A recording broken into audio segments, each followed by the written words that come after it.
Viewers, before I come to the top voice, let me tell you that the China +1 trend in global supply chains will get a major fillip under President Trump.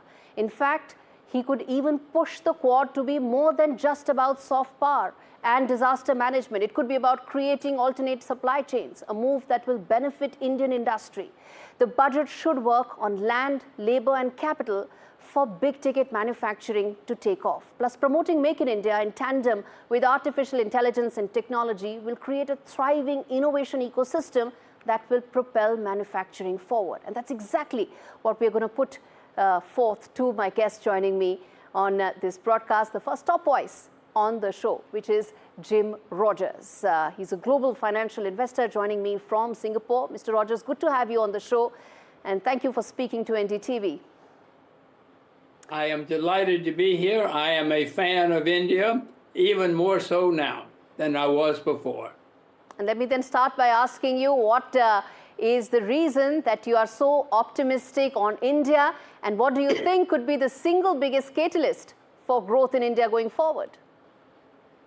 Well, India has an astonishing population of smart, educated people, but now it seems to me that the government, that Delhi, seems to understand that it's good for people to be successful.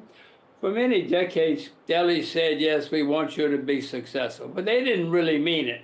Now, I think that Delhi understands success is good, prosperity is good, and it's okay if people get rich. It's very exciting. The change in India is very exciting. And the change that is coming in terms of mindsets, how do you see that translating in terms of reforms? What would be your top 2 or 3 reforms that you would want the government to bring about? Well, India for centuries, for certainly decades, has had a lot of smart, educated, hardworking people. But in my view, the government never really wanted people to be too successful. They didn't like for people to be rich. I think that now Delhi understands people have to be successful. It's good for the country, and it's good for people to get rich, because if they get rich, they're more successful, and India's better off. This is a very exciting change. I've been investing in India for decades. I never saw this real change in New Delhi before. They said it, but they didn't mean it. Now I think they mean it. Indeed, there is a positive change as far as mindsets are concerned. Wealth creators are being respected, almost celebrated. But then let me ask you this, that in your assessment, how do you think India should tap into A, its large skilled workforce, and B, how it should bring in technology for the next wave of growth?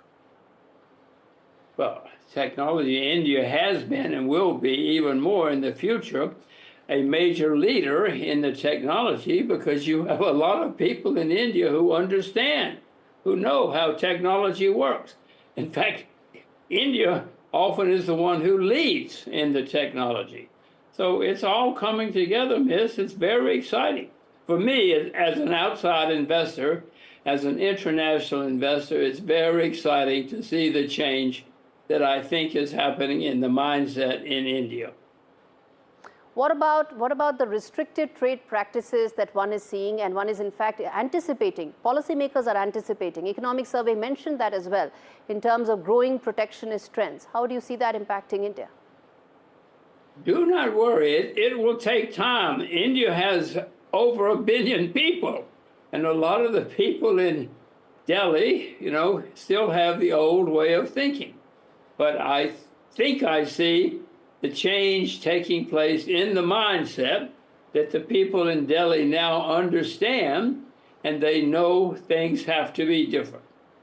In my view, it's very exciting, and it seems to be real. For the first time in my life, Delhi seems to be real, and the mindset seems to be really changing. Final question, Mr. Rogers. Before I let you go, I have to ask you your outlook on Indian commodities as well as the Indian rupee. As well as Indian what? Indian rupee, the currency.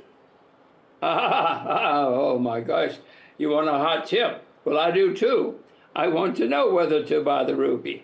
I am more optimistic about shares in India now. I do not own the rupee, but obviously, if and when I buy shares, I will be buying the rupee as well. And it all has to come together. Delhi, I think Delhi understands the whole mindset has to change, but everything has to change. The currency, the stock market, everything. It will be very exciting. And the bureaucracy. You know, India has had one of the biggest bureaucracies in the world. If that changes too, oh my, India will be wildly exciting. So change the bureaucracy too. Indeed, government efficiency is being spoken about around the world, and I'm glad you mentioned that as well. Mr. Rogers, always a pleasure for you to give your views on the Indian economy, and I wish I had a hot tip that would have also made me a billionaire, if not at least a millionaire. Thanks so much for joining me today. It's very exciting. I hope to see you in Delhi. Bye-bye.